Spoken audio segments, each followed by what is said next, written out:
we see in humans. We see it in animals. I mean, we see it in mammals. Again, he appeared just like how you would expect Diddy to appear for a hearing. After the psychologist felt that he was no longer a threat to himself. Oh gosh, the man who built an empire, who had everything, fame, fortune, and firepower, is now struggling with the very system he used to manipulate. Oh, how the mighty have fallen. Sean Diddy Combs had a challenging Christmas this year, spending his first holiday season away from family. Sources indicate that the 55-year-old rapper experienced a meltdown while incarcerated at the Metropolitan Detention Center in Brooklyn, New York, where he was taken for observation due to mental instability. The music mogul, arrested in September on charges including racketeering, conspiracy, and trafficking, was reportedly hoping to secure bail by now. Spending the holidays behind bars was a nightmare for him, an insider told The Sun, noting that Combs managed to regain composure through meditation and deep breathing, although it took several hours to calm himself. Inside one of America's most notorious detention centers, darlings, the most scandalous whispers are emerging. Is this really the end of Sean Diddy Combs' glittering empire? Or is there something even more sinister lurking beneath the surface? Now, we all know Diddy isn't just any celebrity. Honey, he's been the king of the spotlight. For decades, he's been the maestro of the stage, the architect of billion-dollar brands, and the life of every A-list party. Remember those unforgettable hits, I'll Be Missing You and Bad Boy for Life? He created this absolutely fabulous image of untouchable luxury that had us all mesmerized. What makes it worse is the food. Mostly everything is stale food, is old food that's donated by other people that they wrap up or they cook for you. Mostly everything they have is full of not roaches and the giant cockroaches. You know, you can smell the mold, you can smell the rot, you can smell the jail that it needs to be rebuilt. It needs help. I don't think anyone should be in that particular jail. There are lots of different people inside that jail. We know that there's a wing that houses high-profile prisoners, R. Kelly, Ghislaine Maxwell, now P. Diddy's in there. Are you aware of the high-profile prisoners? Do you have any interaction with them?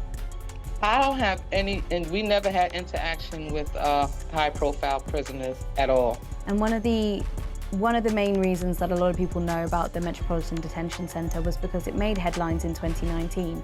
And one of the issues they had was keeping their prison population warm. And it gets extremely cold in Brooklyn. Well, in 2019, something went wrong. They had a power outage. They didn't have any water. They didn't have any lights. They didn't have any heat. And the mayor tried to bring over, the city council tried to bring over blankets, and the warden wouldn't accept it. They were banging. My brother called me from a cell phone that was not supposed to be there. And he cried. He said, listen, I think I'm gonna die in here. So I panicked. I said, what the hell you mean? You're having problems with a prisoner? Do I have to, call a lawyer or what can I do? He said, no, I'm gonna freeze to death. I said, freeze? He said, yeah, we don't have no water. So I called the news station and made a whole big show. And I went down there and I, had to do something about it, not just for my brother, but for anybody. He was telling me that he thought his roommate was gonna die because his feet was turning purple. They didn't give my brother his medication. No gas, no lights, no water, no heat. But oh my goodness, can you imagine what it's like for someone like Diddy, who's used to nothing but the finest things in life, to adjust to the harsh reality of MDC? It's absolutely shocking, darling. Simply shocking. Conditions inside of the Metropolitan Detention Center in Brooklyn during a 7-day power outage that caused protest and outrage by elected officials because of the cold temperatures and lack of heat were much worse than initially reported, according to new reporting by the New York Times. The accounts, according to the Times, are based on inmates, their defense lawyers, jail staff, union officials, and lawmakers. The report indicates inmates complained of cold, brackish water that ran from the taps. A client known to swallow razor blades said he had not gotten his psychiatric books. In another cell, a man lay on bloody sheets. That man had an infection on his leg, according to the Times, that got worse during the blackout. Allegedly, he had been denied antibiotics and Tylenol by jail staff. He was told to wash the wound with soap and water. The warden at the jail, which houses some 1,600 inmates, Mr. Herman Quay, has also been heavily criticized as dismissive and having a lack of urgency by lawmakers, activists, and even his own staff. According to the Times, union officials say Mr. Quay failed to set up an emergency command center or give staff instructions other than to keep inmates locked up. At one point, conditions were so bad that one inmate told his family a correction officer opened his cell door, allowing him into the warmer common area. "I don't know what's going on here," the guard told him, "but this is inhumane." Now let me spill all the tea about what Diddy's day-to-day life looks like now. You won't believe the details I've uncovered. There may be food items that will be brought to him, and then obviously he'd be under 24-hour supervision, observation, so to speak. He'll would have had several visits from a psychologist or a clinician coming to check on him at least once every several hours, and having those conversations with him to see how he's feeling, what kind of mood he's in, and then he would have been taken off suicide watch after the psychologist felt that he was no longer a threat to himself, for self-harm rather. Former inmates have described the food as, and I can barely say this, inmate slop. Can you believe it? The man who used to dine at Michelin-starred restaurants and sip the finest imported wines is now reduced to this. Even getting simple snacks from the commissary is considered a luxury. How absolutely dreadful. And this is a man going from private chefs and food from across the world to a set menu just like any other detainee or inmate. What can you tell us about the food and the commissary in a place like the Federal Detention Center in Brooklyn? It's a difference. That much I can tell you. You're going to have a lot of starchy foods, cereals. If you get any vegetables at all, they're old, so to speak. They are not fresh. Same fruits and vegetables, no good. A lot of processed foods, some rice and beans and muffins and things that generally most people don't like to eat. It's not terribly healthy. And again, the government wants that as a consequence of this process. So certainly it is an adjustment. Most people will lose weight. And it's hard because he can't even really exercise in this environment. There's no outdoor, like I've said before, it's not one of these camps where you can walk around a track. Even in a high security penitentiary like Atlanta, there's going to be a track and outdoors. When you're in a detention center, locked down 23 hours a day, not eating healthy foods or getting your medications, it could test even the strongest person. And again, that's what I would say to him. Your family is watching. There are people, so many are critical of him, I understand, but there are also those that love and support him who are watching. So as crazy as it sounds to some, and I've been called crazy, it's an opportunity to demonstrate leadership, to express to his family. Others have gone through misery and struggle. They have emerged strong, with dignity, with a plan. And as I said earlier, once he embraces a better message, that it's not about him and how miserable his living situation is, but rather people he might have hurt, that's when he can get on the right side and get towards eventually getting out of there, and also a shorter sentence with better messaging. Now, here's the real exclusive scoop. Diddy isn't mixing with the general population. But darlings, that doesn't mean he's living in luxury. He's been placed in what they call the special housing unit. It's where they keep the high-profile inmates, those needing protective custody, or those considered a security risk. When you talk about what we normally call special housing unit, so there's two types of detention in terms of being in special housing. One is administrative detention, and I'll go back to that point here in a second, and then disciplinary segregation. Disciplinary segregation is for individuals who have been went through a disciplinary process for an infraction of the rules and regulations of the institution, whether it be in a fight or any other acts that go against the policies of the institution, the orderly and safe running of the institution, and that is for a specific period of time. What Mr. Combs may be in as far as administrative detention is when someone is under investigation for a possible infraction against the rules of the institution, or they could be in protective custody because they may fear of their life, which is a question probably would have been asked of him once he was in his intake process. Additionally, we're talking about someone who is high profile, who was just arrested here less than 3 weeks ago. Just imagine, sweethearts. This man who lived his entire life surrounded by adoring fans and a constant entourage is now facing deafening silence. His conversations are limited to brief, monitored calls and those rare moments with guards. And here's the most humiliating part. Every time he wants to step out for recreation, he has to undergo a full-body strip search. It's absolutely devastating to think about how this strips away every last shred of dignity. And what do we mean by a lockdown? These lockdowns are akin to solitary confinement. People are relegated to their cells for 23, 24 hours a day for an interminable period of time. They're denied access to showers. They're denied access to hot food. They're denied access to the telephone to speak with their loved ones. It's much more difficult for them to meet with their attorneys in any sort of expeditious fashion. It puts a tremendous amount of strain on people, and that's just notwithstanding the sort of psychological impact of being confined to a very tiny cell with another person for days at a time.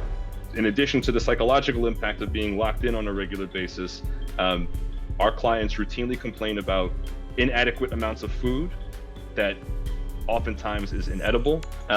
People routinely complain of inadequate access to recreation. So I have clients there who throughout their entire time at MDC Brooklyn never saw the sun, never were allowed to go outside and be able to just breathe fresh air. There's also the issue of safety. So when there's a dispute or when there's a problem between, detainees, and you can obviously imagine how being locked up for interminable periods of time only enhances the stress level and enhances the tension. I've heard from former inmates and prison consultants that the SAU experience is nothing short of psychological torture. Can you believe it? Our music mogul, reduced to just another number in the system. It's simply heartbreaking. Diddy has been in the spotlight for decades. He's obviously got a pretty big bank account, living in mansions in multiple cities, and that's what he's used to. And all of a sudden, he's in a prison that's being described as deplorable. I mean, just that unto itself, is that a major change? Of course, the bigger they come, the harder they fall, and I sort of think that's what the prurient interest of the public is. Jail is terrible for anybody, but for someone who's used to having people wait on them hand and foot and never stands in line and always, gets front row and gets the best table and gets to have the exact opposite, what a life-changing moment. I mean, it's just incredible. And, it brings into context our whole system of innocent until proven guilty. Why is he not being given bond? And, we could debate that all day long. Of all people that's unlikely to flee or get away, well, he's got the resources to flee, but he's so recognizable. And isn't he innocent until proven guilty? Well, yeah, but we have to recognize there are degrees of innocent until proven guilty. When you have this much evidence. Now, you might think that all that wealth and status would buy him some special treatment behind bars, but honey, let me tell you, the federal system plays by its own rules. A former inmate, Timothy Smith, spilled the tea that in places like MDC, money means absolutely nothing. They even limit access to basic hygiene products. Can you imagine Diddy struggling to get basic necessities? So, it's hard for me to speak to each individual's experience. I'm confident that no matter who you are or where you're being held in MDC Brooklyn, it is an extremely challenging place. And again, what makes it so challenging is that it's like essentially like a black hole. So if you have an emergency medical issue, if your blood sugar is too high and you're a diabetic or you have some sort of a heart attack or a medical emergency, there's absolutely no guarantees that you're going to be receiving medical care. I've heard horror stories from clients where one of their cellmates has collapsed and they're banging on their cell door during a lockdown, begging for a correctional officer to come and intervene, and nobody comes for minutes. And again, I'm not saying that's because people in the MDC Brooklyn don't care. I'm just saying there's not enough of them there. And it shouldn't be the case that while you're awaiting trial on serious federal charges, that you also have to be worried, am I going to make it out of here alive? Or am I going to make it out of here without being, stabbed or beaten? Dealing with a federal criminal case is stressful enough. And having to sort of deal with all the other atmospherics at MDC Brooklyn makes it truly unbearable. The psychological effects are absolutely chilling, darlings. Psychologists have studied what happens during solitary confinement, and it's not pretty. We're talking depression, paranoia, and even hallucinations. My heart simply breaks thinking about it. Solitary confinement is toxic to mental function. There's a particular illness that results from being in solitary confinement. It's a delirium. It's a neuropsychiatric, almost a medical, a neurologic disease.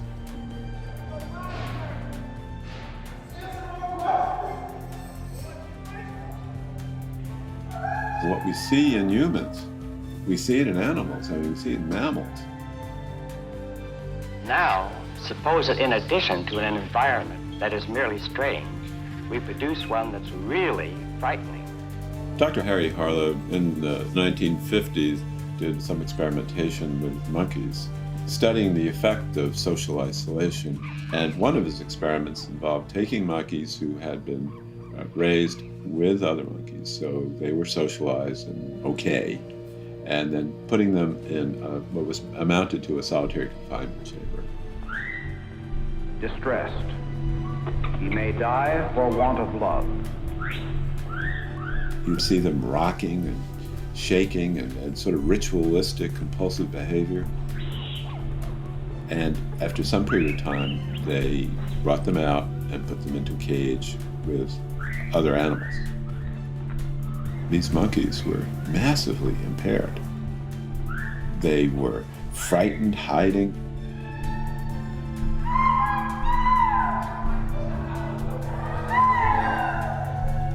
And then they would have sudden aggression, attacking each other.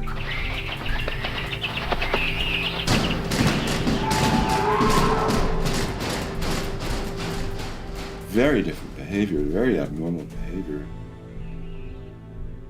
There was no recovery. These animals didn't recover from this. Now here's the really scary part. Federal cases are notoriously difficult to beat. We're talking about a conviction rate of over 90%. The odds are stacked against our boy Diddy like a house of cards. Yes, his legal team is fighting tooth and nail, but the stakes? They're beyond imagination. A guilty verdict could mean spending the rest of his life behind those cold steel bars. Yeah, he does. It could be a long time, and it's all going to depend on how this trial turns out. So for the racketeering conspiracy charge, the maximum penalty is life in prison. But in 2022, people convicted of RICO crimes served an average of around 10 years in jail, so it's going to depend on that. For the sex trafficking charge, the Department of Justice says the average sentence ranges from 15 to 30 years, but there's a mandatory 15-year minimum sentence that's set by federal law for victims who are 14 and under. So it could be a lot more based on the number of victims. We're just going to have to wait and see. And then for the transportation for prostitution charge, sentences do range from 5 to 10 years, but it really does depend on the circumstance for that one. So 10 years is the statutory maximum under the federal law, so we'll have to see what comes out in the case. But my inside sources tell me that Diddy isn't backing down. He's apparently using his isolation time to strategize, channeling that same fierce determination that made him a music mogul. Though, between you and me, as that trial date gets closer, you can feel the tension building like a pressure cooker about to explode. He made a bail appeal to Judge Carter. It did not go our way. The fight continues. We're not giving up by a long shot. I told Mr. Combs I'm going to try and get his case to trial as quickly as possible. I'm going to try and minimize the amount of time he spends in very, very difficult and I believe inhumane housing conditions in the special housing unit of the Metropolitan Detention Facility. And I'm going to do everything that I can to move his case as quickly as possible. I understand that the government has a great amount of electronic devices that they have to download and provide to me, but everything's on the government's timetable, nothing's on the defendant's timetable, and they're going to have to accommodate me and him and give us a quick trial, and I'm going to be pushing for that. He's ready, he's focused. He has been ready to defend this case since he first found out about this case. Nothing has changed from his perspective. It's almost poetic in its tragedy. The man who used to jet set between continents for the most exclusive parties now spends his days pacing back and forth in a tiny cell. how the mighty have fallen. Diddy came inside, it was still that standard issued MDC jumpsuit. He's wearing khaki. From that video of, I think that was obtained by Daily Mail back in September, of Diddy playing hacky sack in Central Park, to now he appeared just astonishingly thinner, which you can expect to be inside a federal detention center for a couple months now. A lot different from the luxury lifestyle that he was living before, but he appeared very noticeably thinner, and maybe being locked up in detention is starting to wear on him. He appeared grayer a little bit as well too, but again, he appeared just like how you would expect Diddy to appear for a hearing. He, when he came inside the courtroom, he hugged his attorneys. He especially hugged Anthony Rico. Then he had hugged Alexandra Shapiro as well too. But then he kept kind of looking at the gallery. Now again, this was at a point where Diddy's sons, Justin and Christian, weren't inside the courtroom just yet, but instead... But darlings, perhaps the most fascinating aspect of this whole Diddy drama is what it reveals about the systems controlling fame and power in our society. As this story continues to unfold, one thing's crystal clear: the whole world is watching. This isn't just about one man anymore. It's holding up a mirror to the complicated relationship between wealth, power, and justice in America. His journey from the absolute pinnacle of success to the depths of despair forces us all to face some really uncomfortable truths about our society. What do you think about these claims about Diddy's life behind bars? Is it really as bad as they say, or is someone trying to spin the narrative to get him out? Drop your thoughts in the comments below, and don't forget to smash that like button, subscribe, and hit that notification bell. Trust me, sweethearts, we're just getting started with this juicy story.